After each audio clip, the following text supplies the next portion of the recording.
மாதம் 2.5 லட்சம்னு பேசினேன். அப்புறம் ஓகேன்னு சொல்லிட்டாங்க. சம்பளம் 2 சேனல் வச்சு வருமானம் வருது. இது இல்லாமல் ஒரு பெரிய மெயின் ஸ்ட்ரீமுக்கு ஒரு ஃப்ரீலான்ஸாக பண்ணி கொடுக்குறோம். அது ஒரு நபருடைய சம்பளம். இது இல்லாமல் இன்னொரு சேனலுக்கும் ஃப்ரீலான்ஸாக பண்ணி தரோம். அது ஒரு சம்பளம். இது ரெண்டும் சேர்த்து என்னோட சேனல் 2 ஸ்டேஞ்ச் டாக்ஸு இதை வச்சு இன்னொரு சேனலும் ஆரம்பிக்க போகிறேன் இன்னும் ஒரு வாரத்தில். அதையும் சேர்த்து விமர்சனம் பண்ணால் இன்னும் நல்லா தான் இருக்கும் அப்படிங்கிறது தான். ஏன்னா எனக்கு தெரியும் என் டீம் வந்து எப்படி அமைஞ்சாங்க அப்படின்னு. ஏன்னா என்னை நம்பி வரும்போது அவங்ககிட்ட சொன்ன ஒரே ஒரு வேலை என்னென்னா, என்னை நம்பி வந்தால் ஒரு 2 மாதத்துக்கு சம்பளம் இருக்காது, பரவாயில்லையாண்ணே. பரவாயில்ல, ஒரு 10 நாளைக்கு ஒரு 500 ரூபா கொடுங்க சாப்பிட்றதுக்கு மட்டும். நாங்கள் நினச்சா ஓகே அப்படின்னு சொன்னால் எங்களால் வாங்க முடியும். இதுக்கு ரெடி நிறைய பேர் இருக்காங்க. ஜெயிலுக்கு போன ஒருத்தர் இன்னைக்கு போய் உள்ளே இருக்கார்ல, அவர் முதற்கொண்டு பல பேர் எங்களை அப்ரோச் பண்ணாங்க. அதனால் சொல்கிறவங்க என்ன வேணாலும் சொல்லட்டும். கருத்தியெல்லாம் நான் ஒரு கேள்வி முன்வைக்கிறேன்னா அதுக்கு எனக்கு பதில் வரணும். அது மாதிரி இப்படி வருது, என் ஒய்ஃப் அங்கே இருக்குது, அம்மா இப்படி அப்படின்னு ஏதாவது சொன்னாங்கன்னா நல்லது தான், சொல்லிக்க, உனக்கு அவ்வளோதான் தெரியும், நீ அவ்வளோதான் அப்படின்ட்டு நானும் அப்படியே என் வேலையை பார்த்துட்டு ஓடிட்டு தான் இருக்கிறேன். நான் சொல்கிறது தான் அது. அமௌண்ட்டில் இதுவெல்லாம் பேச கிடையாது. ஒவ்வொருத்தருமே அப்ரோச் பண்ணாங்க. நீங்கள் என்ன சொன்னாலும் அதை விட அதிகமாகவே தரோம் அப்படின்றது தான். இப்போ நான் நினச்சிருந்தா போயிருக்க முடியும், நினச்சிருந்தா கார் வாங்கியிருக்க முடியும், நினச்சிருந்தா சொந்த வீட்டில் இன்னைக்கு வாடகை வீடு தான் 9,500 வாடகை, அதில் தான் இன்னமும் இருக்கேன். நினச்சிருந்தா நான் என்ன வேணாலும் செஞ்சுருக்க முடியும். இவருடைய அக்கௌண்ட்லேருந்து இவருடைய அக்கௌண்ட்டுக்கு, அமீரோட அக்கௌண்ட்டுக்கு இவ்வளோ பணம் கோடிக்கணக்கில் வந்திருக்குன்னு, ஏன் அக்கௌண்ட்டுக்கா எப்போ வந்துச்சுன்னு இவரே ஆச்சரியமாக பார்ப்பார். உடனே இந்த சேனலுக்கு ஃபோன் பண்ணி வந்துச்சுன்னு ப்ரூஃப் இருக்கா? இல்லை சார், தகவலாக வந்துச்சுன்னா நீ போட்டுருவியா? இப்போ நான் ஒரு தகவல் கொடுக்குறேன் போடுறியான்னு இவர் பேசியிருக்காரு. எஃப்டி பாலிடிக்ஸ் நேயர்களுக்கு வணக்கம். இன்னைக்கு நம்ம கூட பேசுறதுக்கு சேகுவேரா அவர்கள் இணைஞ்சிருக்காங்க. வாங்க பேசலாம். ஐயா வணக்கம். வணக்கம் ப்ரோ. உங்கள் மேலே ஒரு பிராது ஒன்று வந்திருக்கு. பிராதா? ஆமாம். அதாவது நீங்கள் வந்து பெண் டீமில் வந்து வேலை பார்க்குறீங்க, அது கீழே வேலை பார்க்குறீங்க, உங்களுக்கு மந்த்லி இவ்வளோ பேமெண்ட் வந்துடும். இப்போ புதுசாக வந்திருக்க டிவிக்கே மாதிரியான கட்சிகளை வந்து உள்ளுக்குள்ளே சில்லு மூட்டுற வேலைகள் வந்து உங்கள் கையில் கொடுக்கப்பட்டிருக்குன்னு சொல்கிறாங்க. இது எப்படி நீங்கள் பார்க்க? ஏதாவது கமெண்ட் படிச்சிங்களா? இல்லை, நான் வந்ததுக்கப்புறம் ஒரு ஐடி வந்து ஒரு பெருசாக போட்டிருந்துச்சு. நான் வந்து போய் அப்ரோச் பண்ணேன். அப்புறம் மாதம் 2.5 லட்சம்னு பேசினேன்.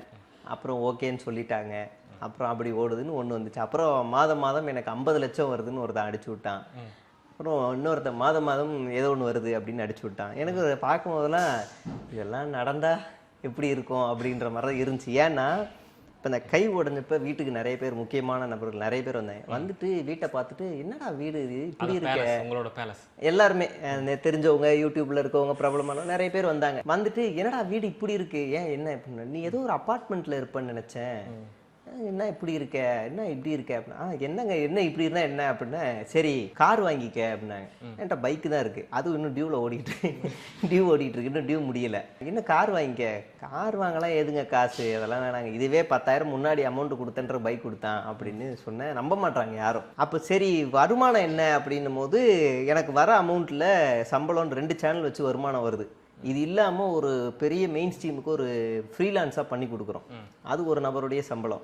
இது இல்லாமல் இன்னொரு சேனலுக்கும் ஃப்ரீலான்ஸாக பண்ணி தரோம். அது ஒரு சம்பளம். இது ரெண்டும் சேர்த்து என்னோட சேனல் 2 ஸ்டேஞ்ச் டாக்ஸு இதை வச்சு வண்டியை ஓடுது. இப்படி வச்சு ஓட்டிக்கிட்டு இருக்கோம். இந்த மாதிரிலாம் வந்துச்சுன்னா நான் ஆஹா இப்படிலாம் வந்தால், நான் இப்போ இன்றைக்கி கூட ரேப்பிடோ போட்டு வரேன். இல்லை இன்னைக்கு பைக்கில் வந்துட்டேன். இன்னொருத்தர் கடன் வாங்கிட்டு பைக் வாங்கிட்டு வந்துட்டேன். இந்த ஒரு வாரமாக ரேப்பிடோ தான் ஓடுறேன். கொஞ்சம் வயிறு ரிச்சலாக இருக்கும்ல. 100 ரூபா பெட்ரோல் போட்டால் நான் 10 இடத்துக்கு போவேன். ஆனால் 100 ரூபாய்க்கு ஒரு இடத்துக்கு தான் போக முடியுது ரேப்பிடோவில். இப்போ அந்த நிலைமையில தான் இருக்கேன். பஞ்சபுராணாலாம் பாடலை. இந்த வீட்டுக்கு வந்தப்போ அமீரோட ஃபோட்டோஸ் ஏதாவது இருக்கும், அப்போ பார்த்தா பேக்ரவுண்ட்லாம் தெரியும். ஆமாம் ஆமாம். நெரோலாக்ஸ் பெயிண்ட் இல்லாமல் லோக்கல் பெயிண்ட் அடித்து ஒரு சாதாரண வீடு தான்.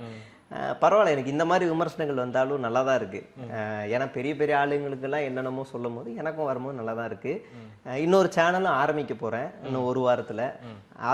அதையும் சேர்த்து விமர்சனம் பண்ணால் இன்னும் நல்லா தான் இருக்கும் அப்படிங்கிறது தான். ஏன்னா எனக்கு தெரியும் என் டீம் வந்து எப்படி அமைஞ்சாங்க அப்படின்னு. ஏன்னா என்னை நம்பி வரும்போது அவங்ககிட்ட சொன்ன ஒரே ஒரு வேலை என்னென்னா, என்னை நம்பி வந்தால் ஒரு 2 மாதத்துக்கு சம்பளம் இருக்காது, பரவாயில்லையாண்ணே. பரவாயில்ல, ஒரு 10 நாளைக்கு ஒரு 500 ரூபா கொடுங்க சாப்பிட்றதுக்கு மட்டும் அது வேணா ட்ரை பண்ணி கடன் பண்ணி வாங்கி தரேன் அப்படின்னு சொல்லி அந்த டீம் எடுத்துக்கிட்டேன். 2 மாசம் அவங்களுக்கு சம்பளம் கிடையாது. 2 மாசம் சம்பளம் இல்லாம தான் வேலை பார்த்தோம். மானிட்டைஸ் ஆனதுக்கு அப்புறமா தான் காசு வந்துச்சு. இப்போ வரைக்கும் அதெல்லாம் என்கிட்ட கேட்கவும் கிடையாது. ஏன்னா நானும் சம்பளம் இல்லாம தானே வேலை பார்த்துருக்கேன் 2 மாசம். அப்போ எதுவுமே கேட்கல. இப்படிதான் எங்க வண்டி ஓடுது. நாங்க நினைச்சா ஓகே அப்படின்னு சொன்னா எங்களால வாங்க முடியும். இதுக்கு ரெடி நிறைய பேர் இருக்காங்க. ஜெயிலுக்கு போன ஒருத்தர் இன்னைக்கு போய் உள்ள இருக்கார்ல, அவர் முதற்கொண்டு பல பேர் எங்களை அப்ரோச் பண்ணாங்க. Voice of common. ஆமா, வாய்ஸ் ஆஃப் காமன்ல இருந்து ஜெயிலுக்கு போனவர்ல இருந்து பாஜகவுல இருந்து எத்தனை பேர் என்னை அப்ரோச் பண்ணாங்கன்னு எனக்கு தெரியும். எனக்கு பணம் தான் மோட்டிவ் அப்படின்னா நான் எங்க வேணாலும் போய் காலை வச்சிருப்பேன், என்ன வேணாலும் பண்ணியிருக்க முடியும்.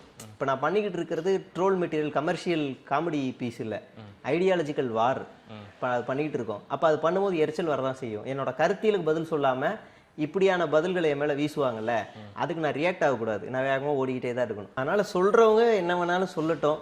கருத்தியலாக நான் ஒரு கேள்வி முன்வைக்கிறேன்னா அதுக்கு எனக்கு பதில் வரணும். அது மாதிரி இப்படி வருது, என் ஒய்ஃப் அங்கே இருக்கு, அம்மா இப்படி அப்படின்னு ஏதாவது சொன்னாங்கன்னா நல்லதுதான், சொல்லிக்க, உனக்கு அவ்வளோதான் தெரியும், நீ அவ்வளோதான் அப்படின்ட்டு நானும் அப்படியே என் வேலையை பார்த்துட்டு ஓடிக்கிட்டு தான் இருக்கிறேன். சும்மா தோராயமாக சொல்லுங்களேன் எவ்வளோ பேசுனாங்க அப்படின்னு. நான் சொல்கிறது தான் அது.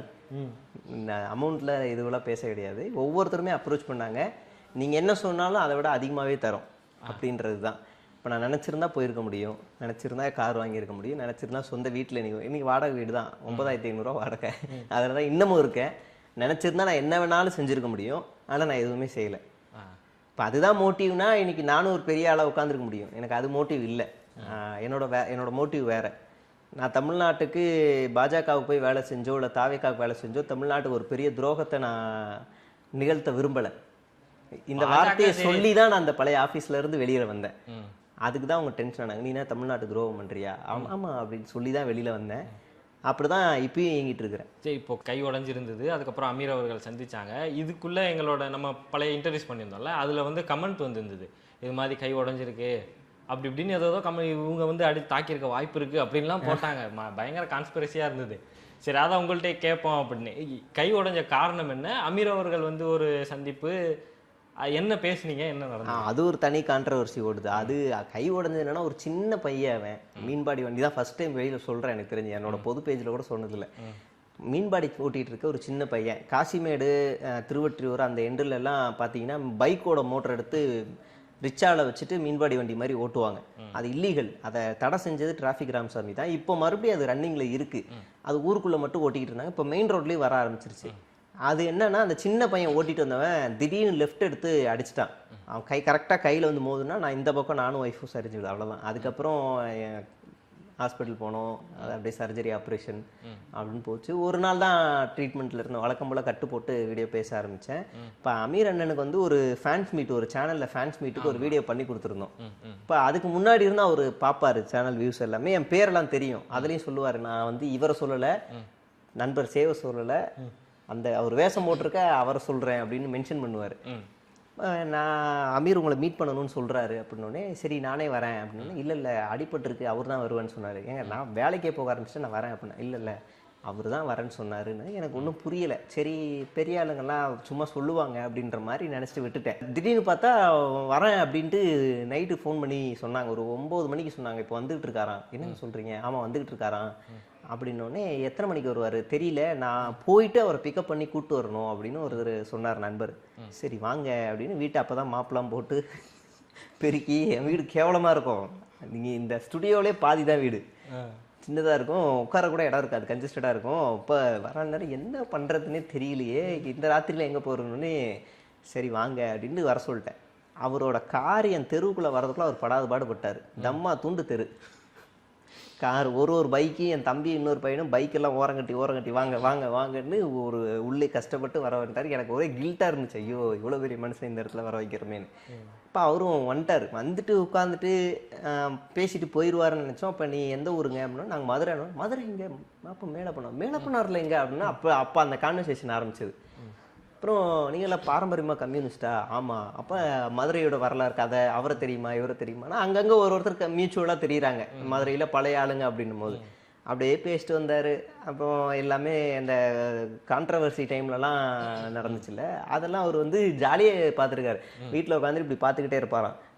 இவருடைய அக்கௌண்ட்லேருந்து இவருடைய அக்கௌண்ட்டுக்கு, அமீரோட அக்கௌண்ட்டுக்கு இவ்வளோ பணம் கோடிக்கணக்கில் வந்திருக்குன்னு, ஏன் அக்கௌண்ட்டுக்கா எப்போ வந்துச்சுன்னு இவரே ஆச்சரியமாக பார்ப்பாராம். உடனே இந்த சேனலுக்கு ஃபோன் பண்ணி, வந்துச்சுன்னு ப்ரூஃப் இருக்கா? இல்லை சார், தகவலாக வந்துச்சுன்னா நீ போட்டுருவியா? இப்போ நான் ஒரு தகவல் கொடுக்குறேன் போடுறியான்னு இவர் பேசியிருக்காரு.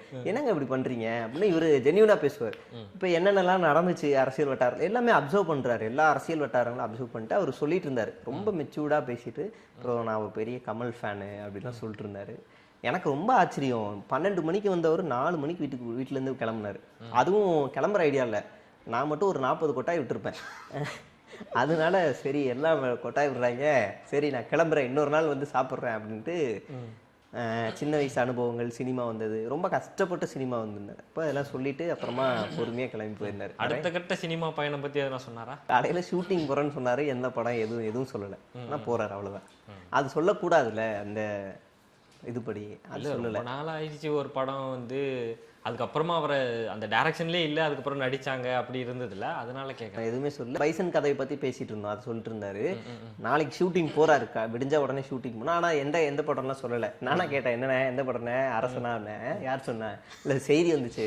வந்துச்சா, வரட்டும், அதெல்லாம் இன்னும் எனக்கே தகவல் வரல அப்படின்ட்டாரு. ஓகேண்ணே அப்படின்ட்டு. இப்போ கை உடஞ்சதை வந்து எப்படி சொன்னாங்க அப்படின்னா, தாவேக்காவை நீங்கள் ரொம்ப விமர்சிக்கிறீங்களே, அதனால அவங்க தான் தாக்கியிருக்க வாய்ப்பு இருக்குது அப்படி இப்படின்னு கமெண்ட்டில் பறந்துக்கிட்டு இருந்துச்சு.